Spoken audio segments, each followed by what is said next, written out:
SB Nation. This is Javi Palanya. I'll be your host for another edition of SB Nation Season 3.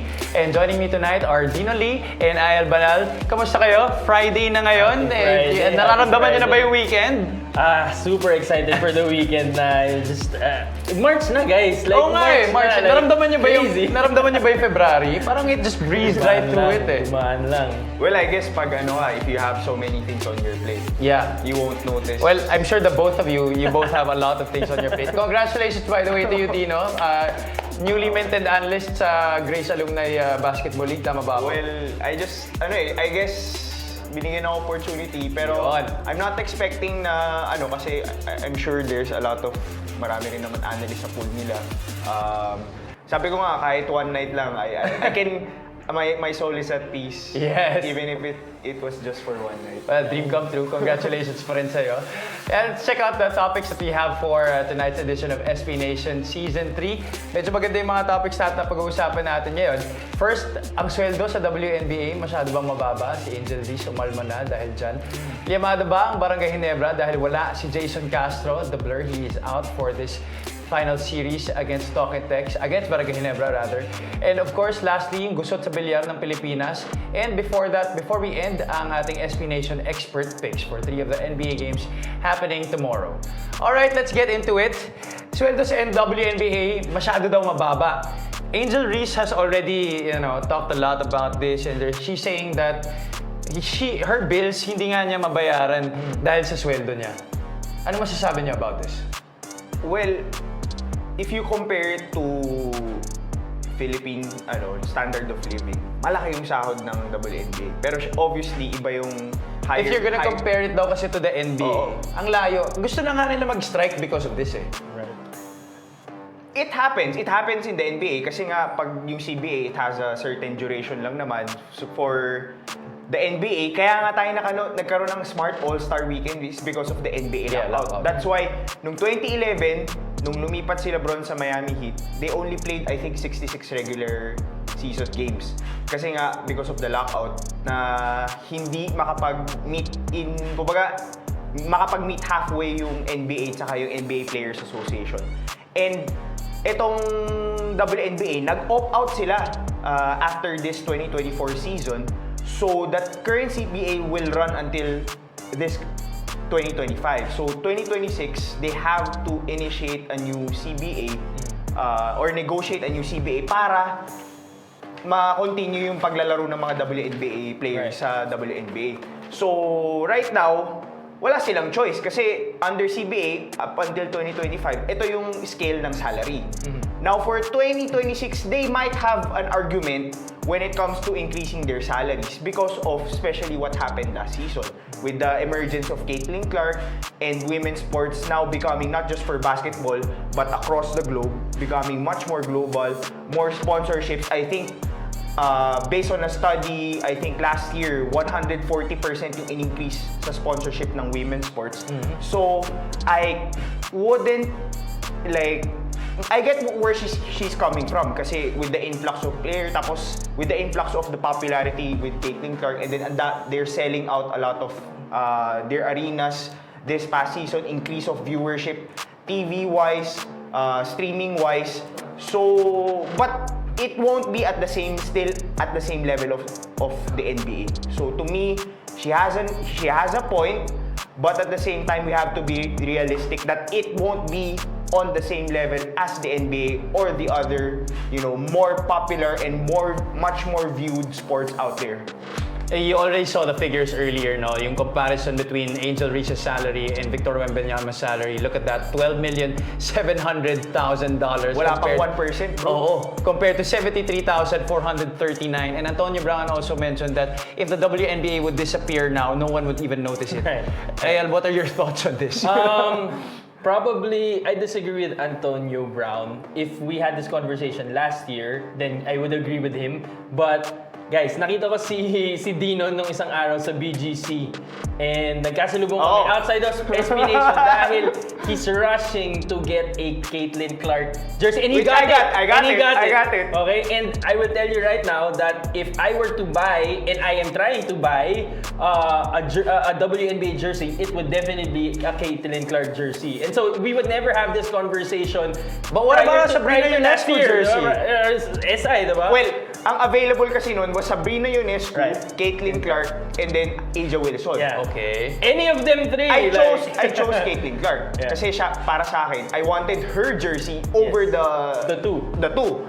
And ang backstory nun is, last year pa lang, gusto ko na magkaroon ng Caitlin Clark jersey. Nasa college pa Kahit lang yung si Caitlin Iowa, Clark. gusto ko na bilhin Yes. Pero, ang hirap yung shipment ata yung papunta from the US phone. So I didn't get. Tapos, It takes a lot of time. Tapos I was just, parang browsing through Facebook on a Sunday. Sunday yun tapos ang tagal ko hindi pumunta ng BGC. And then nakita ko selling jersey ni Sabrina Ionescu. So chinek ko lang kung magkano.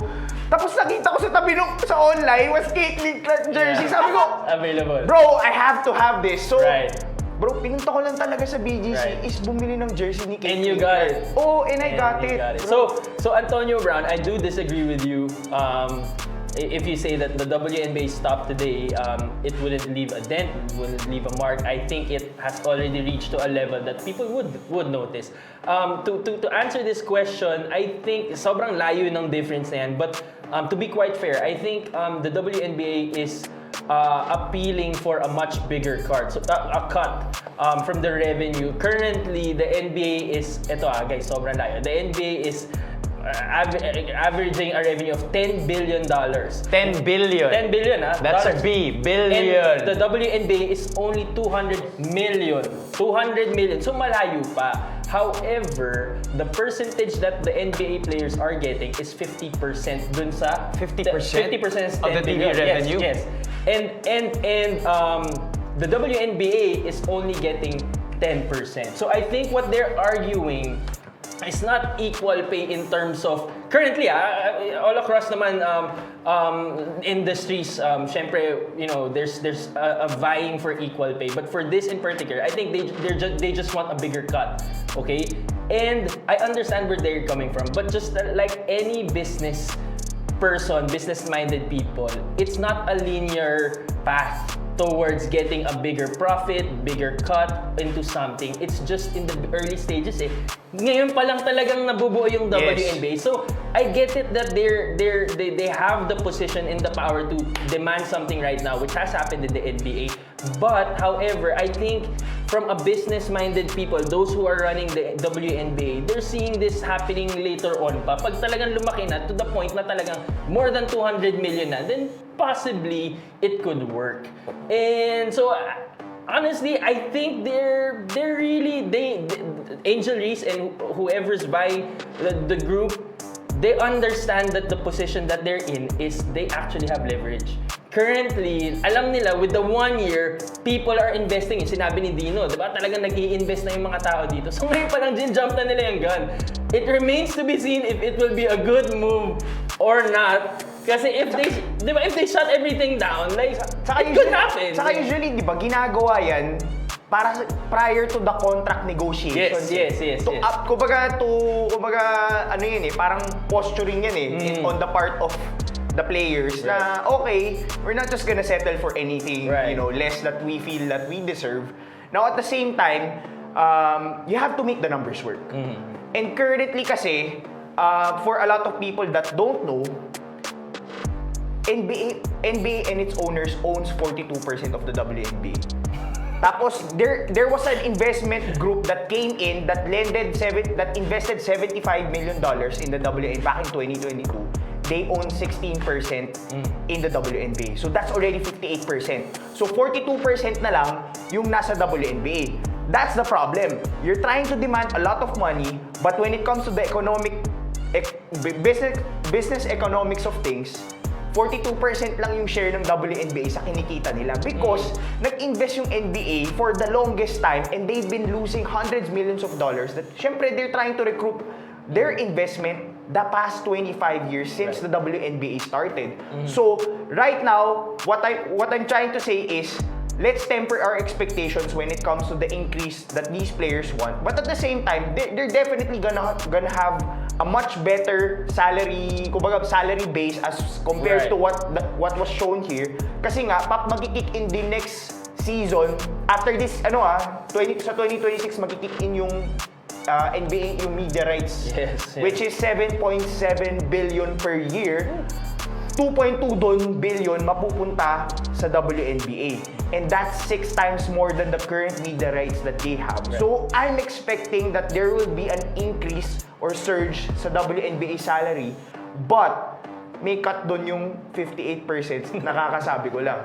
Panigurado yan. Well, I think in my opinion that these guys who are really handling the most of the business sa WNBA, I think they're just waiting na yung pag nag-increase sila ng sweldo sa WNBA, they wanna make sure na hindi to like one-time thing lang. Like it's not like a one-time thing na aangat kayo 1 year and then the next year wala na. It's not gonna be a flop. Right. And it might, and there's a big possibility na yung current crop of players won't see the full benefit nung, like example, sila Magic Johnson, they never saw the full benefit of what the current players are having right now. Sobrang layo. Sobrang Even layo. MJ, even So, MJ. sila Caitlin Clark, they're not gonna fully realize the benefit of what they're trying to do for the WNBA. Well, that's that, and I'm sure kayo mga nanonood sa amin yan, you have a lot of opinions about this, especially the women players. I think there are some advocates of women's basketball that continue to watch us dito sa SB Nation. So please chime in and we'll try and check out your comments later on after the show. Let's move on to our next topic. Game 1 of the PBA Finals is happening today, and what better time to talk about this series between TNT and Ginebra. Of course, we already found out that Jason Castro, the Blur, will be out for this championship series between these two squads. And ang tanong nga ng marami, llamado ba ang Ginebra dahil nga wala na si Jason Castro? Ako hindi. Lamado ba ang Ginebra dahil wala si Blur? Hindi. Kasi lamado ang Ginebra to begin with coming into this So it didn't matter. To this finals. Yes, yun yung ibig ko sabihin. Kumbaga, hindi ko naman sinasabing walang factor si Kuya Jason. No? I'm just saying na I think sa aking palagay, pabor ang Ginebra coming into this finals. Only because kahit nagkita sila last conference and syempre alam natin kung sino yung nagwagi. However, reinforced ang Ginebra ngayon with ang nangyari is na-injure yung some of their young players, no, but very important players. Tapos nagpalakas yung Ginebra, kumuha sila ng ibang players. Ngayon, na-kompleto na sa lahat. So, tingin ko talaga malakas yung Ginebra compared to TNT coming into the finals. Dadagdagan pa natin si Troy Rosario, diba? And so, I think, hindi naman sa dinidiscount ko si Kuya Jason, no? But I'm just saying, for me, pabor ang Ginebra coming into this finals to begin with. So you're looking at the accolades that he has right now, Ayel. You're telling me that these do not matter in this series against Ginebra? I think either way, Ginebra is still favorable to begin with. Pero, di ba, syempre, we're also talking about a 38-year-old Kuya Jason. It's not the same anymore. And ang key factor talaga ng Talk 'N Text to win is the chemistry that they have with a very important player in RHJ. And hindi na si Kuya Jason yung talagang main At guy. the forefront. Yeah, at the forefront eh. So yun. Hey, Tino, would you agree with this? Wow, so medyo nagdalawang isip ka dun Si Ayel kasi sobrang sigurado dun sa sagot niya eh. To me, I think, yes, you can say na, well, definitely Ginebra is much more stronger On paper. than what they were last conference when they faced TNT. Pero we cannot discount na malaking bagay na nawala si Jason Castro sa Talk 'N Text, which kumbaga advantage yan for Ginebra coming into this conference, coming to this matchup na yung game 1 will start at 7:30 tonight. I mean, that's the finals MVP.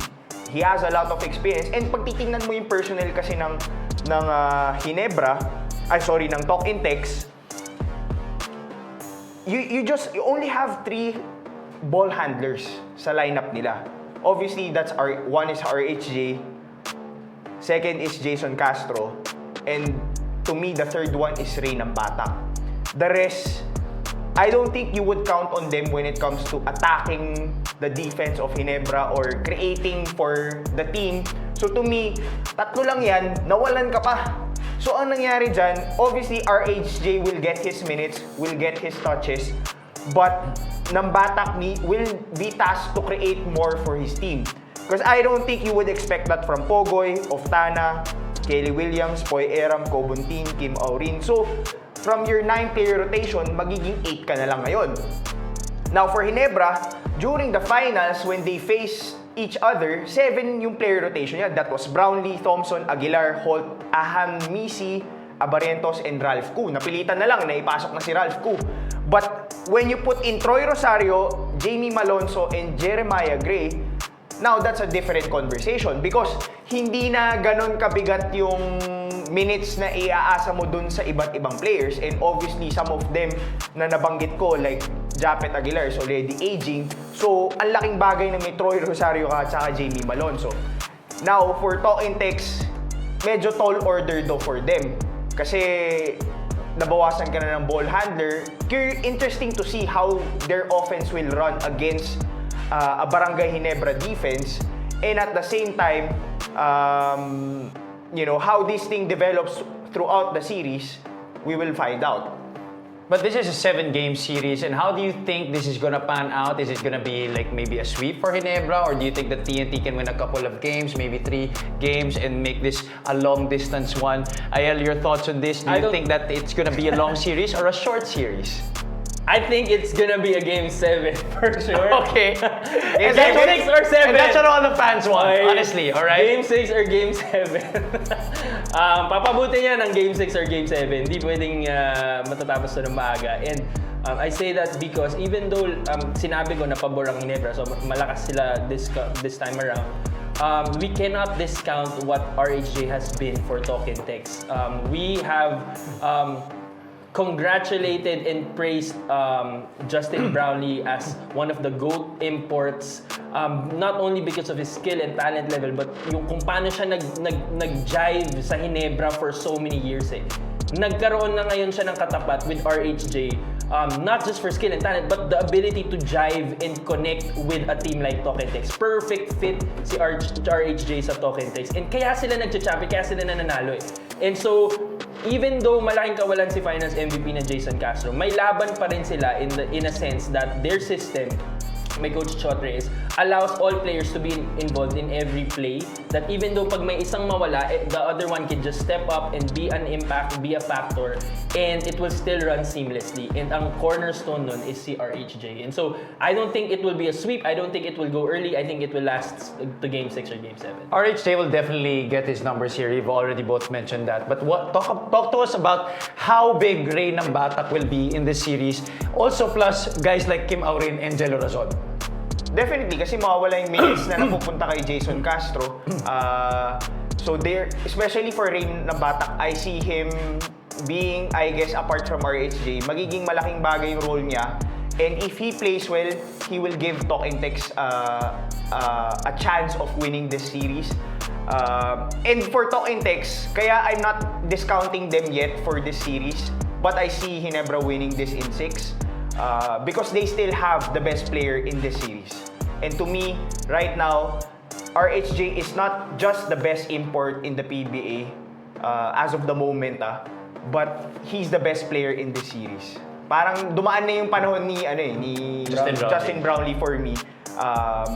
And at the same time, kahit mawala si Jason Castro, yung depensa ng Tok and Tex, mabigat yan. If we can go back to the past conference, they held Ginebra to an 86.67 points per game on average. I think Ginebra was, top 1, top 2 in terms of offense, and they held them to that average. And Ginebra only reached 100 plus points in just one game throughout those 6 games. So to me, if there's an aspect of the game that you have control over and hindi ka magkaka-off night, that's the defensive end.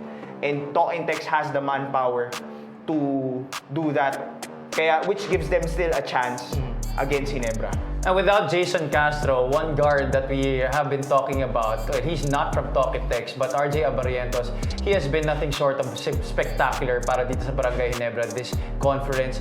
And in his rookie year, he has proven to us that he can be one of the best players in the league. Talk to us about how he can shine ngayon na wala pa si Jason Castro dito, because the spotlight will be all on him right now. I think he is a terrific player and a perfect asset for Ginebra with over the past few years a descending LA Tenorio, and so it's not all on Scotty Thompson's shoulders anymore, and we have seen his ability to be successful in the basketball court in the international level, but also here in the PBA level, and so this might be his coming out party to solidify that I am the next guard of generations of great guards of Ginebra. I think the question mark for RJ Abarentos isn't actually his offense. I think that hasn't been the question Right. since he stepped foot on the basketball court, playing for FEU, playing in the KBL. I think nagbilig din siya, di ba?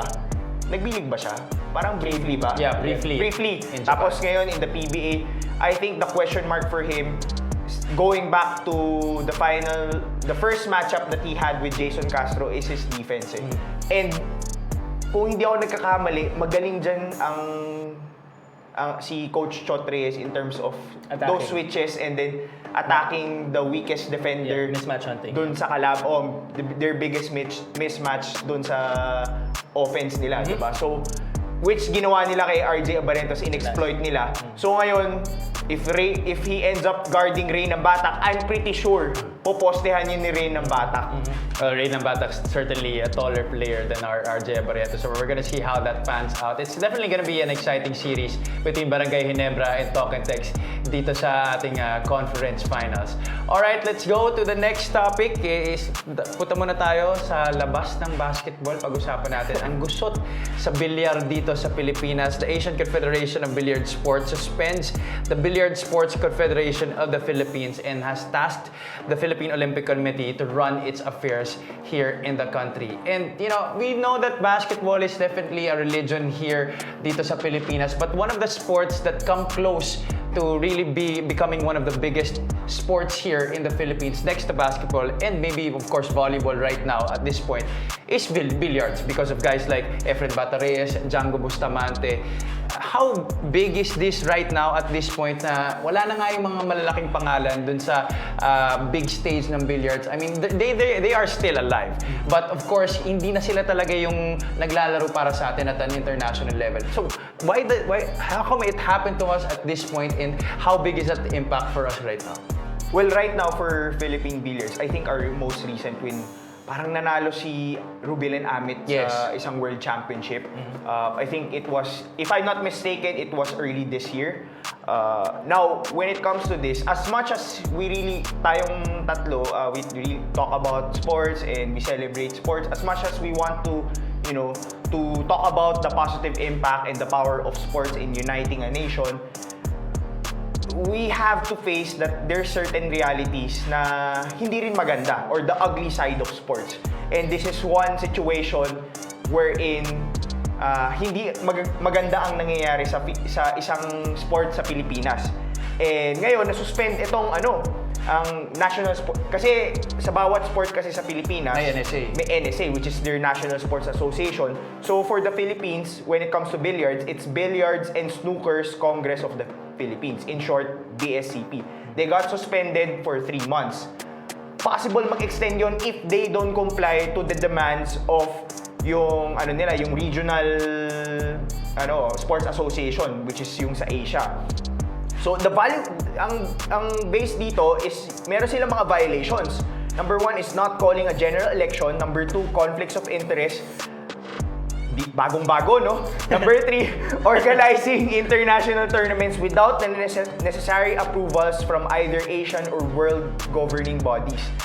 And number 4, not properly taking care of the Philippine billiard athletes. Yan, pinakabago yan. Saan? Not taking care of Actually, ngayon ko lang narinig to. Hindi, joke lang. Pero, I mean, ang masaklap dito kasi, I think Philippine billiards kasi is one of the powerhouses.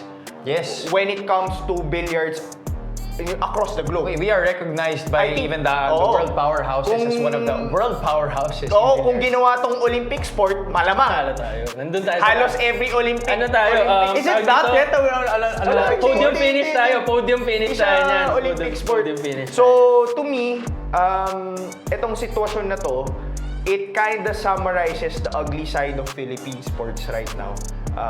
Kasi hindi lang naman to nangyayari sa billiards eh. And it just came to light is because na-suspended is yung isa sa NSA natin. Now, for our billiard athletes, makakapag-compete pa rin sila because our Philippine Olympic Committee will take over for BSCP for now. Naatasan naman sila nung Asian Federation na yan na sila yung mag-handle ng nagpapapadala sa mga athletes natin na billiard sa mga competition. So, I think that's nothing to worry about. But, hindi ito yung first instance nagkaroon ng issue itong BSCP. Now, kilala nyo ba si Alex Pagulayan? Yes, of course. So, he was a former world champion and he was a Filipino-Canadian but he chose to represent us for the sport of billiard. And nagka-issue siya with the BSCP. Prior to this administration, may prior administration na kinasuhan niya ng libel because he was being accused of sharking. Sharking is a term that is used in billiards na ini-intimidate nila yung kalaban or dinidistract nila during the game. And he was also accused of game fixing. Wow. So, I think 4 years after that, nag-switch siya ulit ng allegiance, naglaro na siya for Canada. And at the same time, during that process, pinalitan yung management at that time ng current management ngayon, which is led by Mr. Puyat. So, mukhang parang you're trying to change how things are being run and you ended up being the same thing that you were resentful of. You were trying to change. So, and sinabi nga ni Alex Pagulayan, the reason why parang yung agent niya nagsabi is he left because of the ugly politics of the National Sports Association of Billiards here in the Philippines. So that's the ugly part, and I think that all boils down to who you actually put in terms of the leadership in sports here in the Philippines. Politics continues to hound not just billiards, not just basketball, but practically the leadership of the whole sporting scene here in the country. I know you're not a billiards person, but generally, what do you think is the solution to this umbrella problem that has been happening for years now here in the Philippines? Honestly, being a Filipino athlete myself, this kind of news just parang it's disheartening eh, diba? Kahit anong sportsman lang. I was fortunate enough to play for the national team for basketball in my youth. But I cannot help but empathize na, di ba, naawa ka sa mga player and lalong-lalo na naiisip mo yung mga idol natin, sina Efren Bata, sina Django Bustamante, na sila na nga yung di ba, I'm sure wala silang health at that time. They were just really good and they put the Philippines on the billiards map. And yet, di ba parang ito yung nangyayari. Obviously, we don't have the full details yet. Hindi kasi nag-comment yung association. However, where there's smoke, there's fire. So, it's just really unfortunate and ang style nito, napag-usapan namin to ni Dino before, you really have to fix things from the ground up. Change the whole program. And we're gonna need people to invest on it eh. Kasi hindi natin maaasahan yung mga natural people who are tasked to be in this position. Kailangan may suporta talaga na alam mo yun, may mga big companies like third world tayo eh, di ba? Walang pondo or wala tayong alam na pondo na nanggagaling sa gobyerno, di ba? And so people really need to rally up and invest in these specific sports where Filipinos are excelling, di ba? Already excelling. You already mentioned investment. Nangyari na nga yan sa basketball. The SBP has MVP and already now other entities. SMC nga tumutulong na sa volleyball. Marami na rin. Sa billiards ba, Dino, sino ba nakikita mong kailangan tumulong dito na from the private sector? Kasi ito sila Mr. Puch Puyat. Paano to eh? Mga public servants to eh. Actually, sila yung supporter nila Django Bustamante. Parang, if I'm not mistaken, he was the manager of Efren Bata Reyes and Django Bustamante. Now, given all of the things na mukhang nauuna yung personal agenda over really serving the sport of billiards. That is certainly not new to my ears. Now, if people would ask me, how would I approach this?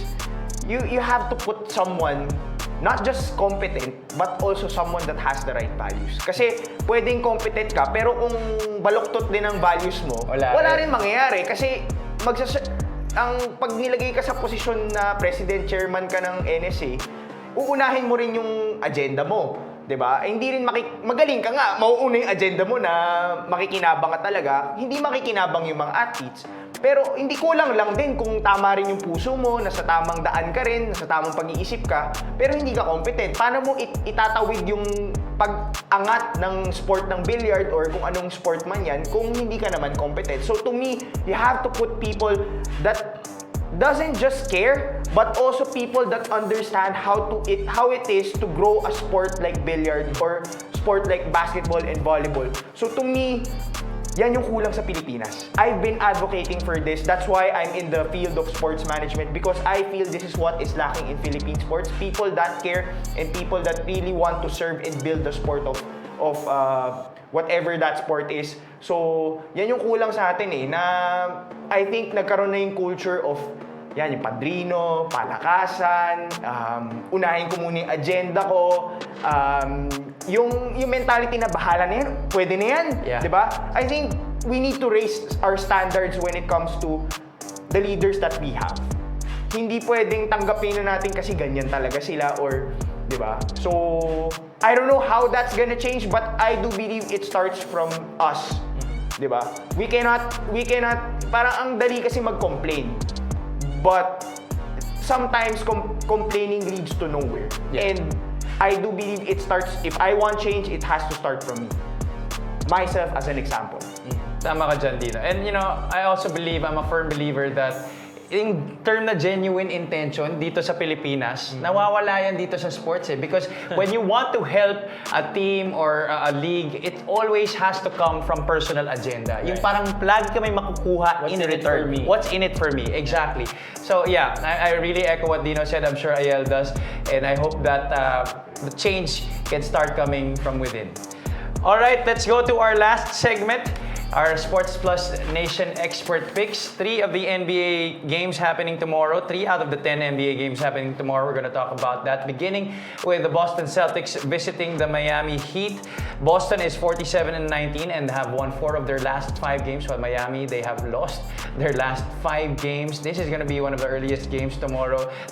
Ayel, your pick for this? Boston. I just... like, Masaya ka ngayon, no? Hindi. Ang lakas ng Golden State ko eh. Oh, syempre. Ako malungkot ako, pare. Bumalik pa si Kuminga, pare. Malungkot ako, pare. Hindi, ano lang yan, bro. Ang sinasabi nga nila, LeBron in March. Kahit minor injury or major injury, nag-gear up na yan sa playoffs. Naghahanda na yan sa playoffs. Kumbaga, minor setback, major comeback. Okay. But anyway, going back to this, I picked Boston. Miami has been on a slump. I thought they were gonna have a positioning run late in the game in the third quarter of the season. However, they just lost 5 straight games. And Boston, diba, parang they're my favorite coming out of the East, and so I will pick Boston. And Miami has been just so far out of the playoff picture here in the East. Do you even think that they will make a late playoff push? Baka nga magpa-lottery na to di ba? Kasi you can tank naman. And they have movable assets. They do. Yeah. They're number 9 in the East. And I just feel like kulang sila sa pyesa talaga to really make a run. Yeah. Especially with some of the teams in the East when you look at, obviously, Boston there, then Cleveland, tapos New York, Milwaukee, Indiana. We have Detroit. So to me, medyo alanganin ng Miami. Even if they come, ngayon, they're in a position to still make the play-in. Pero, play-in ka lang. And sa akin, like, I would go with Boston, obviously, for this game. But for Miami, I think they have to go back to the drawing board. How they build post Jimmy Butler. Kasi after they traded Jimmy Butler, they're 4-11. So, That's not a good thing, especially coming... di ba usually mga contenders yan, after the All-Star break, they're... Bumubulusok na yan eh. Bumubulusok na yan eh. Warm up lang yung first half of the NBA season. So right now, things are not looking good for Miami. And also for my Lakers. Pero natalo ako sa kanila last week. I think Cleveland, Miami yata. Or Pinili something. mo Miami? Pinili ko Cleveland, obviously. Nanalo pa yung Miami. 0-3 Bro, ako last yung week. Charlotte naman, tsaka yung Lakers, di ba, pare? Dun, nadali kami ni Javi nun eh. Walang yan talaga. Minsan talaga may mga swerteng oras rin yung mga teams tulad ng Miami. That's the game of basketball. And I think that's the beauty also of the NBA na any given night, Yes. you can get beat by a By a strong lower team. ranked team. By lower ranked team, yeah. Oo. Alright, let's move on to the next game. It's Cleveland visiting the Memphis Grizzlies. This is going to be an exciting matchup considering how Cleveland has been performing. But of course, Ja Morant and the Memphis Grizzlies are no pushovers. Sino ang pipili nyo for this matchup? Pareho ba kayo dito? Dito, I'll start with you. Cleveland kami. I mean, home court ng Memphis. Yes. Yeah, home court ng Memphis. But, nakalagay dyan, 4-1 sila last 5 games. They're on a 4-game winning streak. Yeah. Pero tingnan natin kung sino ba yung mga tinalo nila. Right. Dallas. Oo, malakas sila on paper, pero injured lahat ng malalakas nila. Number 2, it was New Orleans. Alam natin anong sitwasyon ng New Orleans. Phoenix Suns, alam natin, they're just gasping for life, di ba? Parang kailangan nila ng oxygen eh. Di ba? With the way things are going. And then Utah Jazz. So to me, the 4-game winning streak, you have to win that for Memphis. Right. But these are not quality opponents. Right. Now, they're gonna be facing a team like Cleveland who is on a 15-game winning streak. Second 15-game winning streak of the season. Only matched by 5 teams in the NBA's 79-year history. Yung Phoenix Suns ni Steve Nash back in 2006-2007, lost yung 1999-2000 Los Angeles Lakers first championship season with the Shaq and Kobe dynasty. And then you have Utah Jazz ni Karl Malone and Stockton 96-97, Milwaukee Bucks 70-71. I think that's Oscar Robertson And Kareem. and Kareem nung nasa Milwaukee pa si Kareem. Yes. And then yung Washington Capitals, obviously, hindi pa ako napapanganak nito. 46-47, hindi ko na alam kung sino. Baka West, ano ba yun? Sino ba player? Wes Unseld pa ba yan? Hindi ko na nga alam rin eh. Parang hindi pa eh. Hindi pa yata eh. Oo, 46-47. So to me, this is gonna be Cleveland. Right. Same. I think this is probably gonna be a hot take to some, not a hot take to a few, but I think Donovan Mitchell should be in the MVP conversation. So not GOAT. Yun, super ultra hot take. Medyo natakot ako para sa'yo dun. But he's gonna be out of this game. Yeah. But I'm merely pointing out that Cleveland has been really successful. And it's a game out of all these 3 games that this is the game to watch because parehas yung parang talagang solidifying their very successful season. And so I pick Cleveland as well. Donovan Mitchell, I'm not saying he is the MVP. I think it's still either Jokic or SGA. But I think he's gonna be all NBA. Yeah, he's definitely gonna But be I all don't think NBA. he's gonna be MVP. But I don't think he's being talked about Enough. to be in that Well, conversation. I think it's usually tatlo yan eh, yung MVP na pinag-usapan. I just think it's diba? because Cleveland has been playing so well as a team. Right, but my argument to that is Cleveland has been looking for that main guy, and Donovan Mitchell if you take him out, I don't think Cleveland can close games. They can really be really good offensively and defensively, but they really found their closer that since LeBron James they've been looking for. And so props to it's just a nod to flowers for Donovan Mitchell into a successful season for him. So Cleveland for me as well. Okay, so it's Cleveland, Boston. We go into our last game. Dallas visits the Houston Rockets. The Houston Rockets have been spectacular this season. Their young core, led by Jalen Green, has really been leading them to lots of wins, 41 wins against 25 losses, while Dallas, we know the massacre that has happened here with the Mavericks this year. From championship aspirations to going down in the Western Conference, 33-34 right now, and obviously wala na nga si Kyrie. And Anthony Davis, when is he set to return? Is he even returning still? A couple more weeks, but since the Kyrie injury, we don't know if that's. Basta it's a bad year to be a Dallas Fan. resident. Yes. Kasi yung Dallas Cowboys, that's the #1 American football. Yes. They didn't make the playoffs. Yes. Yeah. So, And it's even a worse year for Some- Nico. That's you why. you trade away your franchise. Your franchise, basically. Your franchise dito. Lottery pick franchise. Tapos, because ang logic mo is, we believe we can compete a championship this season year. by trading away Luka Doncic for Anthony Davis, Max Christie, and a couple of picks. And it has gone south for Dallas with all of the injuries that they have. But when healthy, For sure. malakas. For Pero, sure. No doubt about part that. of the game yung injuries. Yun na nga. When you talk about Anthony Davis, you cannot not say na hindi niya may injured. That's part of his vocabulary. Injury. Di ba meron pa na trending nila, naglaro siya ng NBA 2K, tapos he's playing himself, tapos yung Na-injured. nag-dunk, tapos na-injury yung player niya. So, this is just, bad of a season for Dallas. I think magtataas pata sila ng price Right. sa tickets nila. But I'll go obviously with Houston given, the lack of manpower that Dallas has. I'm curious, no? I wonder, Dino might probably know this because I don't expect Dallas to win any more games. And yet they won 1 out of 4. Is this pre or post Kyrie injury? I don't know. Nanalo sila. May pinanalo silang isang game. Sinong kalaban? Yun ang hindi ko sure kung sino. Okay, so Pero nanalo nakakatakot sila. yan, ha? Parang it's making me think, baka makaisa tong Dallas na to against Houston. But no, Houston, I will pick the safer route, the more sensible pick, which is Houston. They are balling, they are young, they are hungry. They remind me of Memphis a couple of years ago. Yun talagang bata pa sina Ja Morant. So that's what Houston, and syempre represent Jalen Green, Pinoy yun. So, Saka there's a Pinoy pride.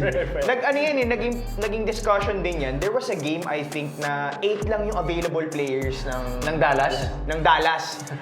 Sa NBA, you need 7 Yeah. para hindi ka ma-forfeit. So, imagine that, 'di ba? Parang never heard yung ma-forfeit yung isang team. So, to me, kawawa talagang Dallas this season. Maybe they need to regroup or something. Pero without pare, Kyrie kahit for 1 anong year, regroup nila, pare. you cannot recover from losing Luka Your star Doncic. player. Maybe they have to change their general manager. But, Maybe that's what they- if there's one team, if there's one positive that what Dallas did, if there's one team that the NBA has to thank or magpasalamat at sambahin, it is Dallas. Kasi They saved the nabuhay season. yung viewership ng NBA because of Dallas. Nabuhay kami ni Dino kasi kahit paano. So dahil kay Nico Harrison, Thank you tayo sa kanya. Pare, kung hindi napunta si Luka Doncic sa Lakers, pare, hindi mabubuhay yung viewership. Alam mo ba, less than 2% na lang yung kailangan i-make up na viewership ng NBA because napunta si Luka Doncic. Right. And yung matchup nila ng Boston was, I think, the highest viewership na non-Christmas Day game since 2018-2019 season. wow, that's 7 years. That's quite a long period Parang- of time. Kami mga Dove Nation Warriors fan, kahit wala kaming kinalaban dun sa trade, magpapasalamat kasi yung kalaban namin sa positioning, bumaba na. So, yung Phoenix bumaba na. Imbis na Dallas tsaka Lakers for problema na, yung Dallas bumaba na. Nandiyan na kami! Kumbaga, if Champion there's- kami, Draymond Green! Itong All-Star Weekend, it saved the NBA. Kasi Jimmy Butler went to Golden Yeah. State. They're playing well, 13-1 the past since they traded for Jimmy Butler. And then Luka Doncic playing for the number 2 media market in the US and playing with probably the What's the number 1 media market? New York. New York, okay. Number 2 ang Mecca. LA. Mecca. So playing for one of the biggest franchises, second most valuable franchise after Golden State in the Los Angeles Lakers. Ang daming Los Angeles Lakers fans din sa Pilipinas. So Matic yan. So imagine, 'di ba? I mean, they're a sure in for the playoffs. So imagine a matchup of Golden Right. State and, Conspiracy time. Well, Lakers, May 'di ba? kinalaman ba si Nico Harrison dito? May cut ba siya? Kasi social media is gonna go crazy. straight yung trade di ba? Walang trade o walang open sa Baka trade, naman siya lang yung naging pain. Baka. Siya na yung Kasi I wouldn't think somebody in the right mind would actually pull off this kind of trade. Trade away your franchise. Not just your franchise player, your franchise. I think hindi first option yung Lakers eh. ang balita is... Wemby yung first option nila, and then Spurs. Hindi, nag-decline. pa sila, nag-Minnesota pa sila Really? for Anthony Edwards. Minnesota didn't say yes. Kasi syempre two-way si ano eh. Yeah, because Minnesota is not as stupid as Dallas. So, well, But they're not as lucky as the But- Lakers. to me, this is good. This is good for the league. Yeah. Kasi ano eh, pag maganda yung nilalaro ng Lakers, Golden State, that's good for viewership. Yeah, exactly. The ratings will certainly Good for business. pop up. Yes. The remaining years of LeBron and Curry, na-revive niyo yung para. Saka maganda niyan, hindi lang sila yung malalakas. Malakas din yung OKC, malakas din yung Cleveland, malakas din yung Boston. So we've never... May Denver pa. Oh, we've never seen this kind of season. Na balance For the the playing field. parang hindi mo alam kung sino yung magcha-champion eh. Who's your NBA team? I'm curious. Meron ka ba I NBA really team? don't have an NBA team. I used to be a big Kobe fan, but now that Kobe's not in the NBA anymore, so I just really watch the game because I love it, but I'm not really rooting for a particular NBA team. Saka ako nabuhayin ako pare nung na-trade si Luka, halos lahat pinapanood ko na. pero medyo Baka nawalan ako bumili ng ka gana ng na pass dahil injured doon. si LeBron eh. Hindi, ano lang yan. LeBron in March is a setup for the playoffs. Well, titingnan natin yan. So, parehong-pareho ang mga picks ni Dino at ni Ayel for those 3 games that we picked out for tomorrow. All the safe picks. Walang hot take. Either 3-0 kami or 0-3. And nagka-0-3 na kami before. Nagka-0-3 na kami before. I think 3-0 to. 3-0. Naman, 3-0. Tiwala. I can sleep. tiwala nila. I can sleep tonight. Do we have comments? I think we have some comments that we're gonna view. Maraming salamat sa lahat na nanood. Lee Gabat says, my point si Angel Reese pero malaki pa rin ang difference between WNBA and NBA. I think padamihin muna nila audience sila sa WNBA kasi di gaya ng NBA na as in madami talagang nanonood. But yeah, that's exactly what he also pointed out earlier na gusto lang nila siguraduhin. Yeah. Saka 1997 nung nag-start yung WNBA. Yun na nga, bago pa. So they're 28 years. Ang NBA, 79. Yes. Diba? Kaka-celebrate lang nila ng 75th anniversary nila. So to me, you have to have ano rin eh. Kumbaga, kakasabi lang ni Ael na hindi naman yan yung bubulusok lang ng ganyan eh. It will take time.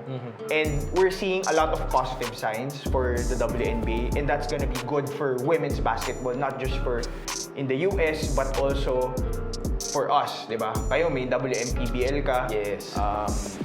But let's see if tama. Kasi hindi naman related ng WNBA but the impact that the WNBA has across the globe when it comes to women's basketball. We're feeling it right now.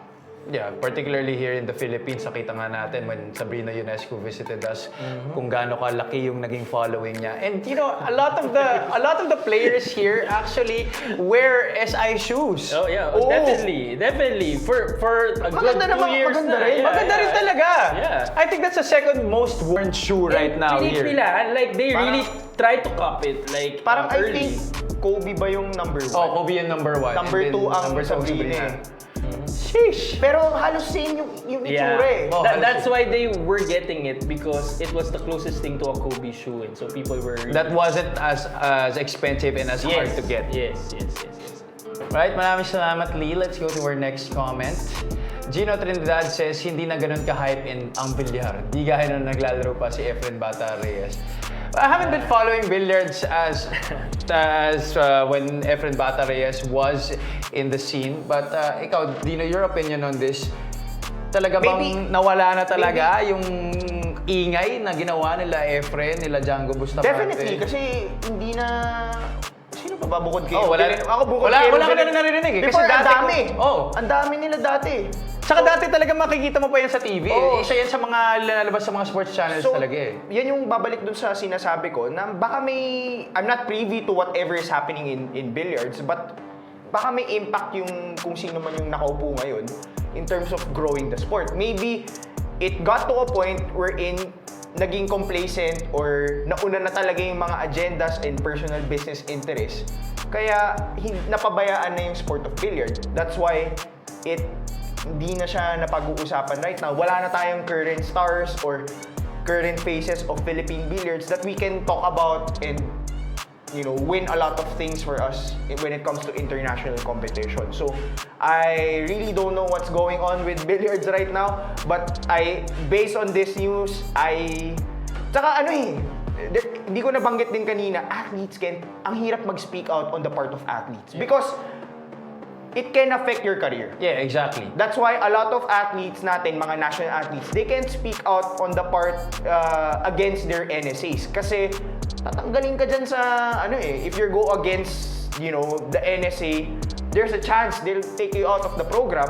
So, ang hirap mangyari yan. I think it's not just for the athletes in their sports, but in different industries in general. No? Oo. Ang hirap for the people at the bottom to really complain That's why- about yung mga pamamalakad na usual. That's why leadership is very important. If you have a leadership that is very open to feedback and is willing to listen to athletes, then athletes are confident enough, or they can be open towards speaking out and sharing what they feel needs to be done or needs to be accomplished on the part of leadership to have a better environment, to have a better platform for themselves. But if leadership is coming from ego or looking good, hindi ka Wala mapupunta. patay ka dyan. Hindi ka talaga makapagsalita. And we have a lot of that here in the Philippines. I'm pretty sure. Kasi Why am if- I so surprised? if we have a lot of open leaders, a lot of leaders that want to serve and care for the athletes, we won't be in this situation. Yeah, We would be winning a lot of medals. We have here in the Philippines what I like to call shut up culture. Yes. Because you have to protect your job or the opportunities that you Yes. have. And when you speak out, a lot of that will be cut out of your Maraming salamat sa comment mo, Gino. Do we have more comments? Lee Gabat again. Thank you, Lee. Ang lupit ni Kuminga kanina sa labanan ng Golden State versus Kings. Ang laki ng tambak, nasa 26 points. Alam mo, bad trip rin ako na di ko nalaman agad na maglalaro si Jonathan Kuminga. Kasi he's in 2 of my fantasy teams and he is on the IL. Hindi mo nalagay. Bro, ang hirap mag-fantasy kasi kailangan mo nakatitig. Mismo di ba? Kailangan maaga ka nagigising. Nasa late natatapos kayo sa MP. Mismo! Diba? Kanina, ano oras na ako nagising? Kasi ano oras na ako nakuwi Saka, kagabi. you have to prepare for the game. Yes! Ako, kaya I gave up on fantasy. As much as I love it, I had to give up on fantasy kasi, bro, parang parang career din yan. Mismo, it's If a you want big to win, commitment. Oh. If you want to win, you have to look at it every single day from October to April. And in my history, kung sino yung mga nanalo sa mga tournaments namin, sila talaga yung Yung career, no? midnight talaga nagpapalit na line. Parang okay, minsan hindi ako ka na lang, uy, nakuha na yung gusto kong player. kahit mas may alam ako sa'yo dahil Wala, sa, bro. sa oras na binibigay mo, like wala, sa'yo na yan. Like pang I sa'yo talaga. will do fantasy basketball if yung kikitain ko dyan Malaki. malaki. I can do it for like, A living, yeah. for a living. But you know what? Maybe Sports Plus can come up with a platform wherein we can make pero- fantasy basketball very Pero popular. kung 1-5 lang kikitain ko dyan, pag nag-champion ako, wag na lang. Di ba? Pero, JK, you're back. Marami din nagsasabi, hindi alam kung paano This is siya gonna be mag-fit good. in, di ba? This Let's is- go! This is good for the NBA with the emergence of Golden State Yeah. and the Lakers. Right. Tapos nandyan yung Denver, OKC. Ganda niyan. Ako excited. Actually, naantay ko na yung April 15 eh. Yun na yung playoffs eh, di ba? Okay, quickly lang, Ayel. Let's go! Don't you think that ito si Jonathan Kuminga could be a bit repetitive with Jimmy Butler here? It could, but again, they also said that Jimmy Butler wouldn't be a great fit with the Warriors, and so That's look at true. how that turned out. I think, honestly, they can find their pieces along the way. I think what they are being carried as of the moment is an emotional revive. They were just down the whole year. Even Steph Curry was complaining about his remaining years in Golden State not helping that. Right now, the morale is on 1,000%. Parang- And that can really help a team in so many different ways. Kahit logically, parang hindi talaga naman sila ganun kalakas compared to the other teams. Pero yung motivation nila, si Draymond Green nga nagsabi magcha-champion sila eh. Diba? Parang what?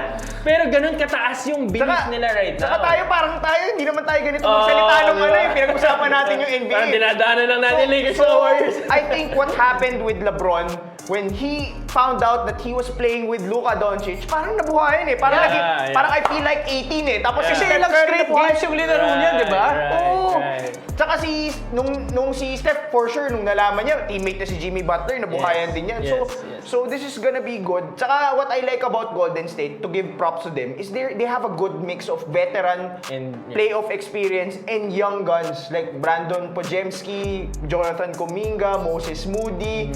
So, Western Conference is gonna be exciting. Akala ko sabihin mo, Hindi, Lakers Warriors Conference Hindi. Finals. Pare, pwede na yun! Pwede na yun! Western Gusto mo na Conference yun. is gonna be exciting. Okay. Sa East, medyo ano pa eh, second round pa yung medyo exciting. Yeah.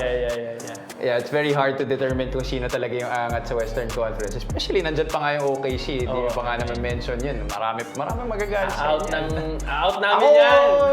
kaya ng Lakers saka ng Warriors yung OKC. Yeah. Naniniwala ko kaya. Okay. Yung Nuggets iba, yung Jokic ibang Nuggets yung ibang iba. level, Oo, eh. Nuggets Ibang level. medyo ano pa ako doon, kabado pa ako. Okay, do we have any more comments? Gray Harris says, Houston Rockets to, sobrang ang laki ng improvement ni Jalen Green at kung may chance man manalo-dala siguro kung mag-iinit ng sobra si Klay at PJ Washington. Wow, talaga nga naman ang laki ng tiwala mo naman kay Klay Thompson at kay PJ Washington. Pero I'm sorry to say, but even if they heat up, I don't think they will have a chance. Yeah. Just looking at the injuries. Bro, hindi tayo matatapos kung isa-isa mo yan. Si Amen Thompson lang yung out for Houston. Houston, yeah.